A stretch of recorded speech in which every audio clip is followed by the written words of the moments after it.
You've read the title correctly, you've seen the thumbnail. The best way to improve at Pokemon Unite is to use point and click characters. Now, I know I'm going to get a little bit of hate for this. I know some people are going to disagree with me, but let me just explain the reasoning here. If you use a point and click character, it gives you one less thing to think about, so you can focus on the more important things in Pokemon Unite, like your macro, your positioning, and utilizing the actual part of the skill that does something. Now, if I was to pin it on one Pokemon, if you were to use one Pokemon to improve at Pokemon Unite, it would be Espeon. Now, I'm going Stored Power and Psybeam, and there's a reason for this.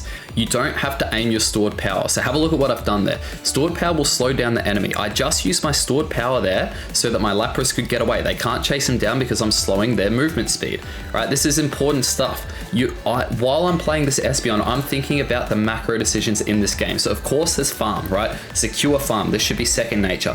But have a look at this particular spot here. It's 8 minutes 55. The enemy jungle is down. All I'm doing here is I'm making sure I'm playing passive, right? I use that stored power to reposition, to look at trying to get some farm, and then I'm kiting away. And I can see that my Lapras is in trouble, so I use the stored power to get my Lapras out of the trouble, right? This is macro and micro awareness, right? This is hands down the best way to improve at Pokemon Unite is to tap into this level of awareness. Right? And the best way to do this is to use a character with one less thing to worry about. That's the point and click. Now, Espeon's amazing because he comes online early, he's super strong, he plays that mage role well, and you don't have to play the Pokemon that wins at Worlds, guys, okay? Espeon is not a very good Pokemon if you're playing competitive in the 5 stack, right? Because that mobility is very tough, and if you're up against a Mew or if you're up against Solar Beam, it's gonna have a very weak matchup, right? Because the Unite move makes you very static. But this is solo duo Q, right? So focus on what you've got control over here, right? You've got this middle farm. You make sure you get to the middle farm. There's a bit of extra farm here. You make sure you get that farm, right? Look at where your teammates are. Look at the health that they're on. I can see that my Lapras is low, so I'm looking to position myself such that I can help my Lapras out. Right, when we get low, I'm using my skills here and my eject to make sure that I'm getting away from that Umbreon. Right, you're focusing on this other stuff, right? You're focusing on your positioning so that you can defend your goal zone, right? Our goal zone is still on 80 here. We're in a very, very good spot. 7 minutes 20, look at where we're positioned, right? We're passive because our team's not down yet. The enemy team's down, so we're not gonna overcommit, right? I'm always looking to stand behind my tanks, right? So that's exactly what we're doing here. So you wanna focus on this macro, right? You wanna focus on the macro. So one less thing to worry about. It's super, super important, and I think Espeon is absolutely the Pokemon to be doing this with. Now, at this particular point, I've got my Unite move, and I can see that my team is kind of coming down here, right? I'm a little bit stuck by that Umbreon there. He's done really well to catch me with the mean look, but that's okay. I managed to get out alive, and that's a key thing, right? When you're playing these characters, you should have a focus of just not dying, right? Don't worry about dealing a ridiculous amount of damage. You should just play a couple of games where you try not to have a single death in the entire game, right? And then you're gonna find that you're gonna be in position to do good things because you're gonna make the enemy overcommit, right? That's exactly what happened there. If I died from the Umbreon, I don't get that Quadra kill, okay? I don't put myself in the position to secure that farm, right?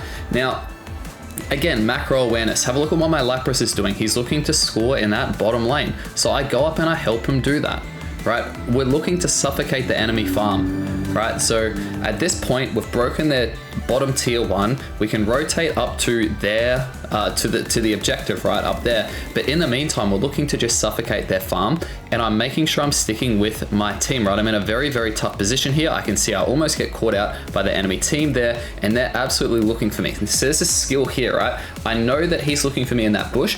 I use the stored power to reposition, right?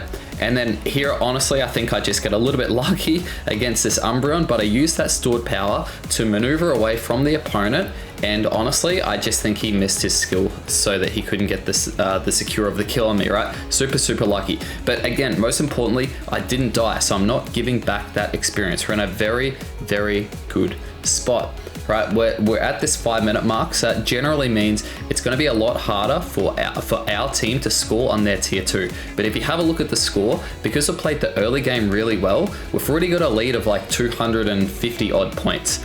This is the most important thing, because you want to play your macro well so that you can go into the Rayquaza and you don't have to secure this objective, right? We're putting ourselves in a position where the enemy team, they have to overcommit to try and get some score here.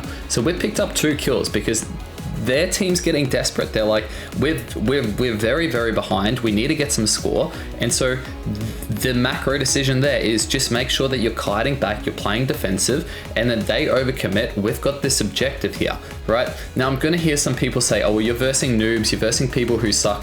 Guys, this is honestly, this is standard procedure in solo duo queue. This is absolutely standard.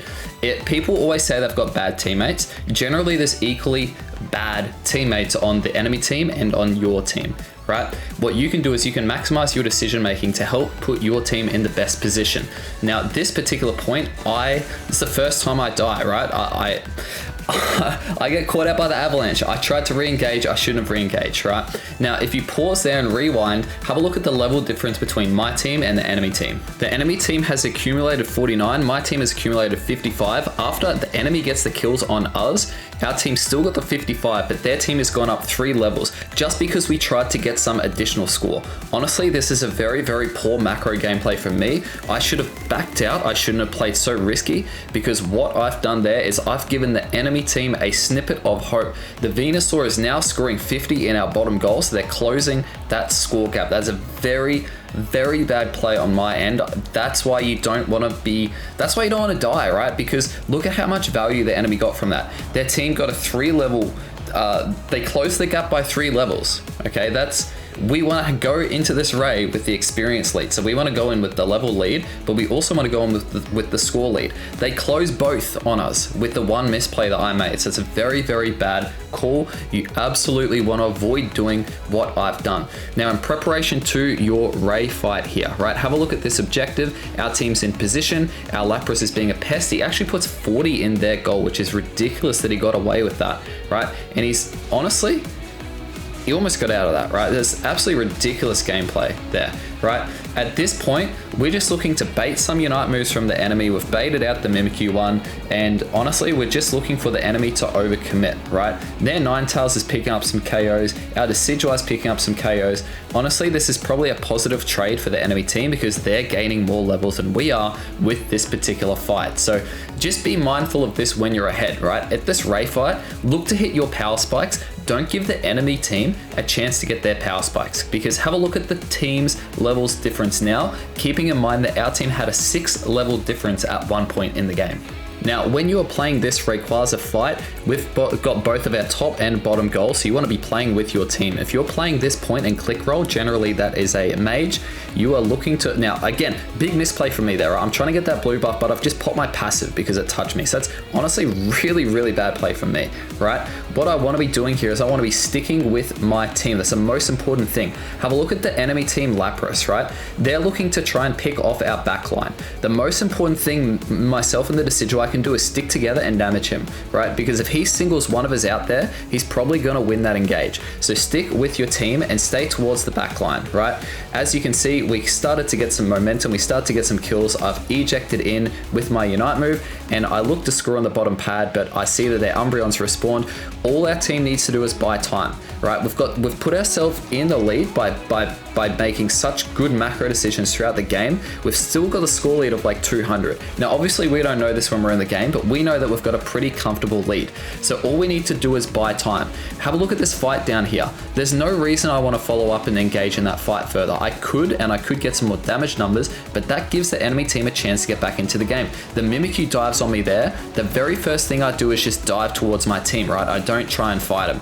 And again, their Ninetales, phenomenal play, catches me out, gets an absolutely huge KO. But the goal of our team is to just kite out the time, right? There's 40 seconds left. You look to take down the enemy rip, and we've got 4 kills. They're not respawning for a while, so all we have to do is pester them. They don't really have the time to be able to rip. So in our situation here, Lapras goes up to score. Honestly, a really solid play because it forces the enemy team to go and score. So even if they got 100 and we weren't sure how much we were ahead by, we've equalized out that score to maintain our lead. When you do that, you're just forcing the enemy team into that losing position. Now, if you enjoyed this type of breakdown content, let me know in the comments below. I'm happy to make plenty more. Thank you very much. Have a good day.